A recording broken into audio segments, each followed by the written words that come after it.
Hello everyone, welcome to today's our online class. Today we are going to learn a new chapter. The name of the chapter is Glimpses of India. This is our seventh chapter from our textbook First Flight. It has three parts. A baker from Goa, it was written by Lucio Rodriguez, and second one is Coog, written by Logesh Ebrol, and third one is Tea from Assam, it was written by Arup Kumar Datta. So we are going with the first part, glimpse of the first part, a baker from Goa. Before you read, so here some activities are there. Then we'll just directly go into the chapter, a baker from Goa. This is a pen portrait of a traditional Goan village baker who still has an important place in his society. So let's check how a baker in Goan society. The traditional baker in a Goan society. Okay, so we can go to the chapter. Our elders are often heard reminiscing nostalgically. Reminiscing means thinking fondly of the past. About those good old Portuguese days. The Portuguese and their famous loaves of bread. Those eaters of loaves might have vanished, but the makers are still there. So Portuguese people, those who are there in Goa. So what they like to eat loaves of bread loaf plural loaves. So they left the place. That means the Portuguese went from here, but still that bakers are still here. We still have amongst us the mixtures, the molders, and those who bake the loaves. Those age-old, time-tested furnaces still exist. The fire in the furnaces has not yet been extinguished. So, still, in olden days, how they bake the bread? The same bakers or all the equipments are still there.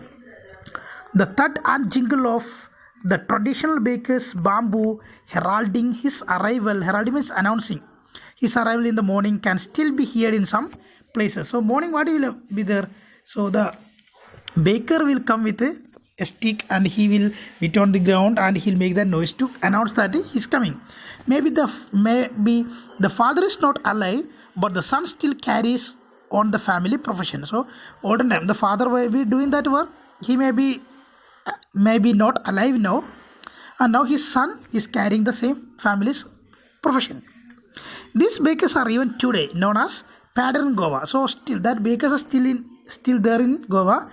They are known as pattern in Goa. During our childhood in Goa, the baker used to be our friend, companion, and guide. He used to come at least twice a day. Once, when he set out in the morning on his selling round, and then again when he returned after emptying his huge basket. Morning time he'll go and he'll sell the things and he'll come back after that. The jingling thud of his bamboo woke us up from the sleep and we ran to meet and greet him. Why was it so? Was it for the love of the loaf?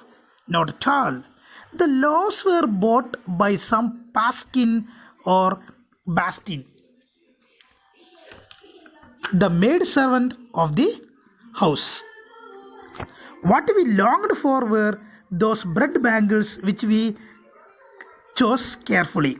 Sometimes it was sweet bread of special make. So he said that one, it is not about the love towards that bread. That can be made by any of the person, any paskin or bastin, anyone can make it. Even they can be made by the servant in our house, also their house also. But why they like this man is because the sweet sound of that bangles, that sound when he are coming, and that sweet bread he was giving. The baker made his musical entry on the scene with the jang jang sound of his specially made bamboo staff. So we use that bamboo, it will make some sound, jang jang, like that. One hand supported the basket on his head and the other banged the bamboo on the ground. He would greet the lady of the house with good morning and then place his basket on the vertical bamboo. Weak kids would be pushed aside with a mild rebuke. Rebuke means an expression of disapproval or scolding. Rebuke and the loss would be delivered to the servant. So he'll say he has to move away. Then he'll give that bread to the servant. But we would not give up. We would climb a bench or the parapet and peep into the basket somehow. They want to see into that basket. I can still recall the typical fragrance of those loaves, that typical smell, fragrance. Loaves for the elders and the bangles for the children. Then we did not even care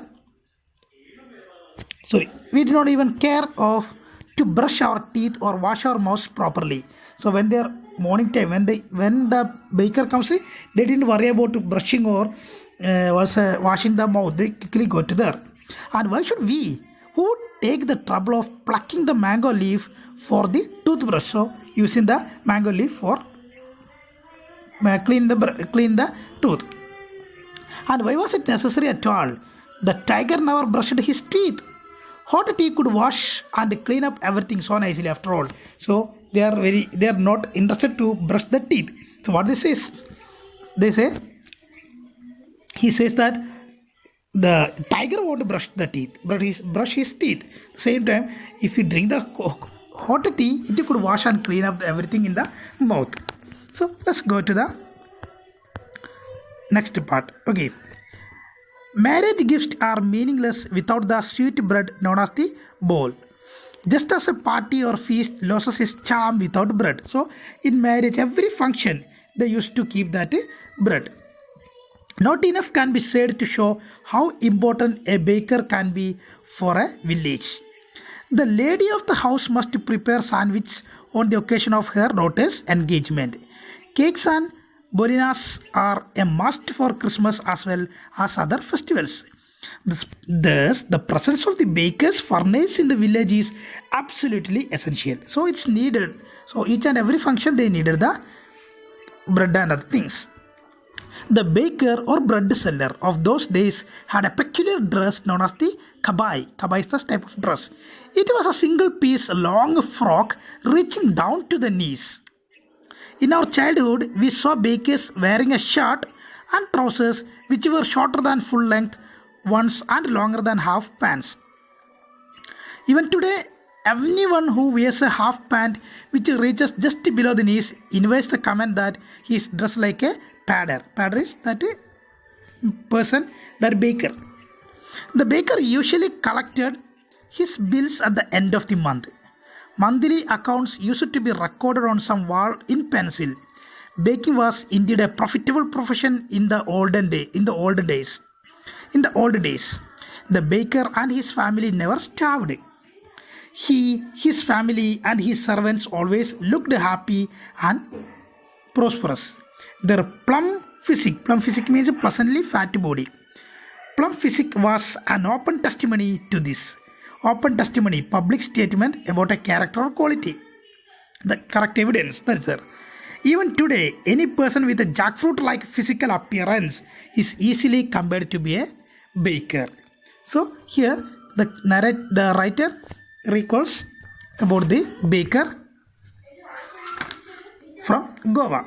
So the works are there that we can do in the next class, and next class we will go to the next chapter, Coorg. From the same chapter, next part, Coorg will be there. We can learn that one. So here we are winding up our class. So if you have any doubt about this chapter, you can ask it in the comment box. Thank you for watching. Have a nice day. See you again later. Bye.